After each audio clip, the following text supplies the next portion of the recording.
आज 1 फेब्रुवारी तोच काळा दिवस ज्या दिवशी स्वराज्याच्या वाघाला पकडण्यासाठी 2 ते 5,000 कुत्री एकत्र आली होती. फेब्रुवारी महिना स्वराज्यासाठी एक ऐतिहासिक आणि एक वेदनादायी वळण देणारा ठरणार होता.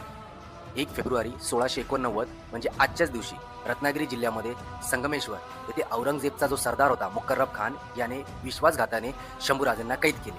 अर्थात त्यांना पकडून देण्याचा सर्वात मोठा हात हा त्यांचा जो मेव्हणा गणोजी शिर्के याचा होता. इंग्रज, पोर्तुगीज, मुघल अशा बलाढ्य शत्रूंना धूळ चारणाऱ्या राजाला, छाव्याला शेवटी स्वकीयांनीच धोका दिला.